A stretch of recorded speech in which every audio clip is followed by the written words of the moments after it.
Hey guys, Leah here. Thanks for joining me today. I am here with product number 2 for Nicole Jones 911 design team firm. So I am going to scrapbook these photos of grandchildren, and I'm using a very old paper for the back. It's from 2013. It's an Echo paper and glue um, page from their paper and glue collection, and the page itself is called Pie Charts because of the other side of paper. But this side has a really great distressed muted orange grid, which was perfect for Halloween pictures. I don't have a lot of Halloween papers, I go with whatever fall papers I have. So I'm scrapbooking these 3 photos, um, and I'm going to use Nicole's newest Halloween embellishment for digital files. So I've got the bats, I've got the pumpkins, I have pumpkins with faces, those are the Halloween ones, and then the regular pumpkins. And the files with the bats, I actually have 2 files in one product. So you black outline, the black filled in bat, and then you get the cartoon bat, and they're exactly the same. So what I did was I cut the black silhouette and I cut out the matching size of the cartoon bat, and I glued them together only in the center where the body is. And then I curved the wings out. So they're 3-dimensional. And they turned out super cute on this layout. So I'm going to just figure out where I want clusters and my to be. I have 2 photos of Colton up in the top, and then I have a photo of Peyton and Gracie on the bottom. Colton was a dog for Halloween, and Gracie was a doctor, and Peyton was the Cookie Monster. Now, I had a hard time getting photos of all 3 of them. Colton, I could only get the back of my daughter and getting a picture of him in his car seat, where he's strapped down and cannot move. He's a busy alert. But all 3 of them were just absolutely adorable. Colton is now 19 months old, and Gracie is 4, and Peyton is 2. So I'm going to end up using some viewfinders, some labels, cameras, the fall words, and some small banners, the pumpkins and the bats and the assorted arrows, and the alphabet tiles. So the tiny text letters I'm going to use for part of my title as well. I take my time and I cut out the labels that I want to use. You'll see me cut lots of them in half. You've heard me say this before if you've watched my other videos. Lots of times I'll only use part of a label, so I'll cut them in half so that I can, get more use out of them. I love using the banners. They really add something. They just add that extra pop, that extra dimension.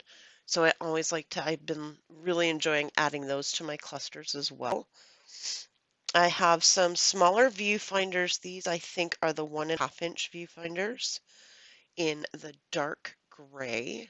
And you'll see I've cut those in half. I have some witch hats cut out, but I don't actually use them in this layout. They don't quite fit, because nobody was really a witch, but that's okay. My title is going to be Grand Halloween, because, these are the grandbabies, and it's Halloween, so it was fitting.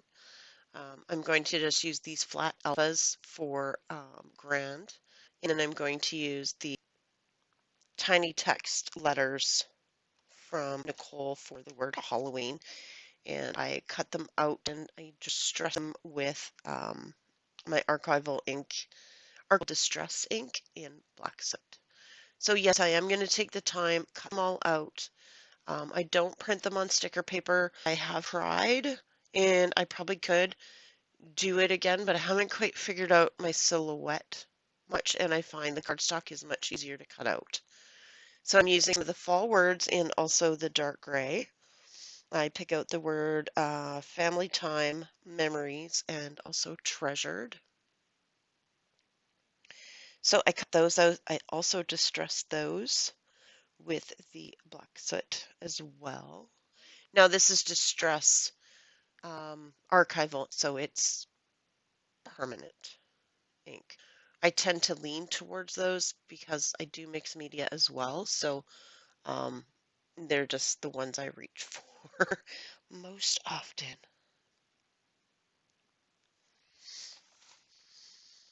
Now, I have to say, I love how these bats turned out. They're so stinking cute. And they're bats, right? They're supposed to be cute, no, but these ones are adorable. So when you layer them up, and they have so much dimension on them.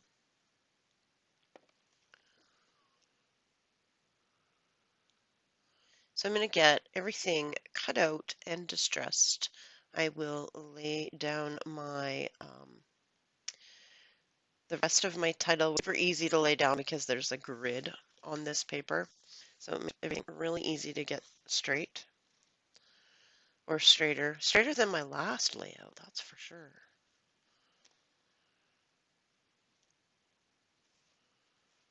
And I may have used a brown as well to ink. I think I did. I used the the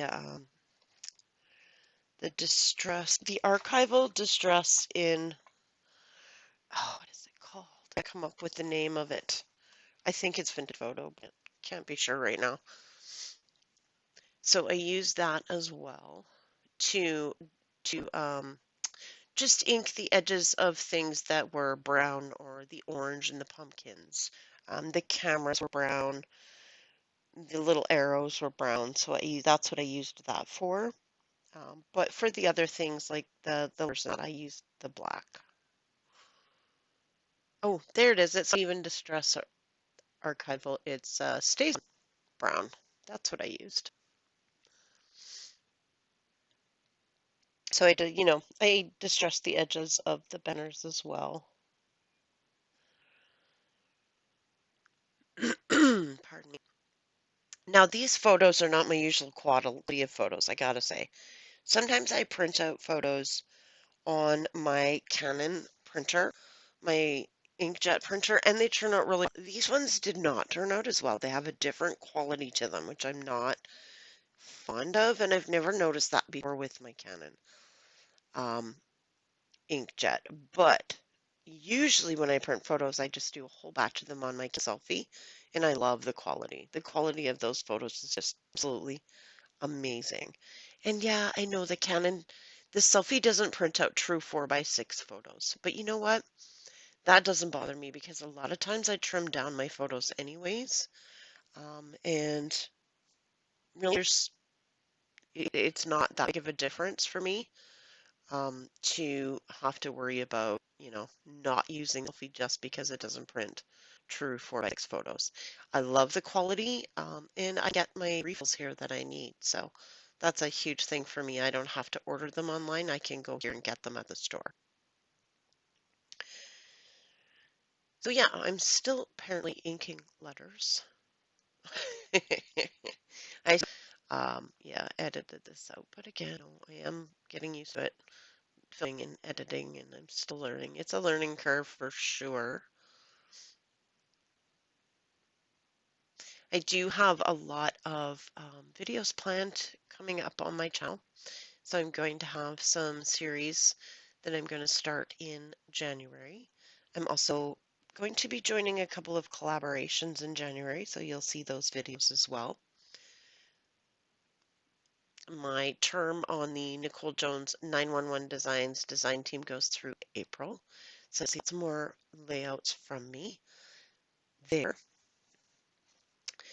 I am also to be, yeah, like I said, collaborations. So I have a few collaborations coming up. One of them I was part of last year, and it's the Pinspiration collaboration, where we take a pin from our board every month and try to recreate the pin or use it as inspiration. So that'll be one, and I'll be starting that in January. I have decided to do scrapbook layouts for all of Inspirations because I've been pinning a lot of those. I also have another collaboration coming up starting in January, and it's called Bash Our Stash. No, Smash Our Stash. Smash Our Stash, where we will be choosing certain things and trying to use up certain things. Um, so I believe we're going to have designated embellishments and certain things that we will be focusing on each month. So that'll be once a month as well.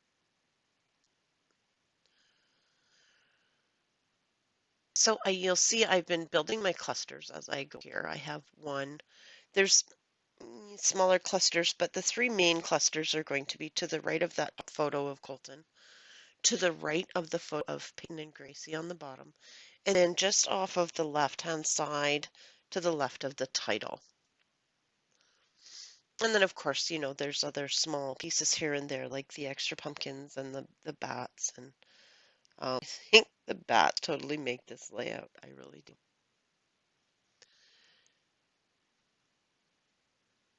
I may have to recreate this page as well because I have both Colton and Peyton and Gracie on here, and I like to include these in both of their albums. So I may have to maybe not identically recreate the page, but do something very similar a couple more times. One for, Peyton and Gracie's album, and then one for Colton's album as well, because this one I'd like to for me.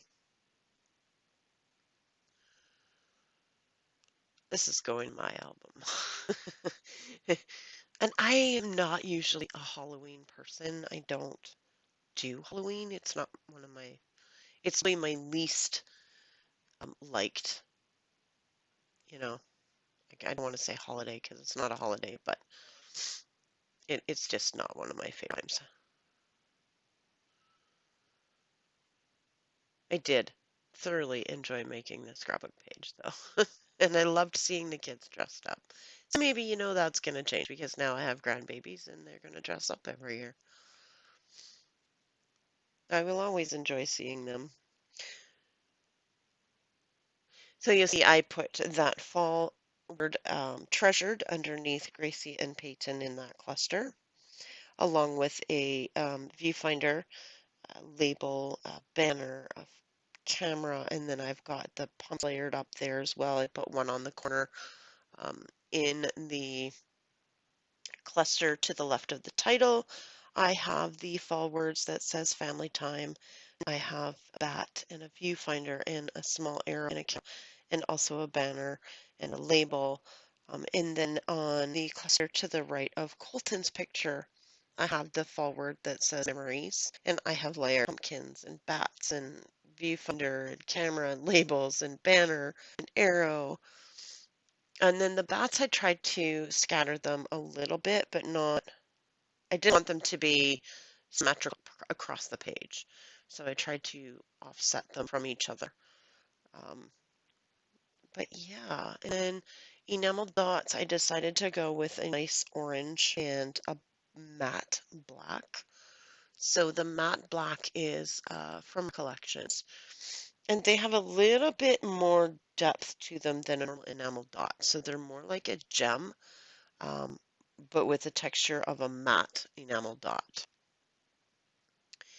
And then the orange ones, I believe, are from Stamp Market. Yes, the Stamp Market. So from one of their Color Crush collections.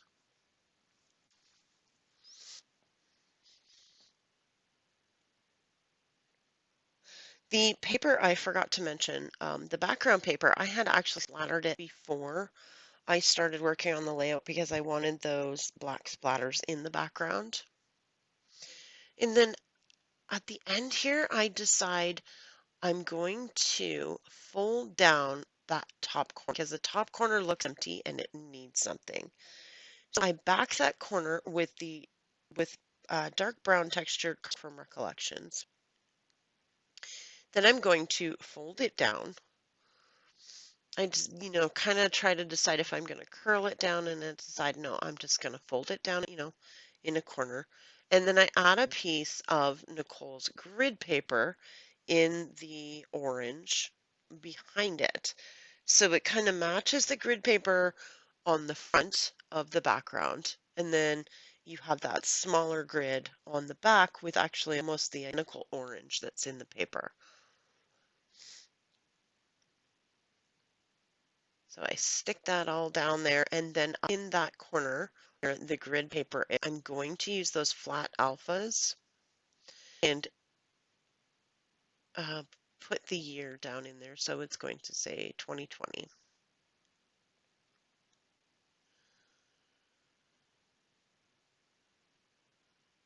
And those flat alphas, by the way, are horrible. I think I got them from Dollarama.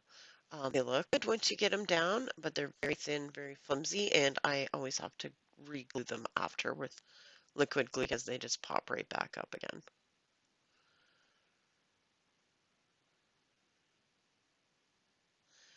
So yeah, I think the last thing I do is ink the edges all the way around after I do my journaling, of course, and my journaling just says, all three grands came trick-or-treating at Papa Bart's house. Gracie was a doctor, Peyton the Cookie Monster, and Colton was a one-eyed dog. We only discovered the missing eye when he got to Papa's. And of course, I added their names and their ages. And besides those, I did the journaling in a dark orange, like a burnt orange pen. It's almost a brown, like a sienna brown. So it really blends in background a bit. Yeah, I'm going to ink on the edges with my Distress archival ink. I keep wanting to say oxide, but it's the Distress archival ink in black soot. Yeah, and that's it. It was a very fun note. I love the bats. I will have all of the files linked down below. And thanks for joining me. Bye bye.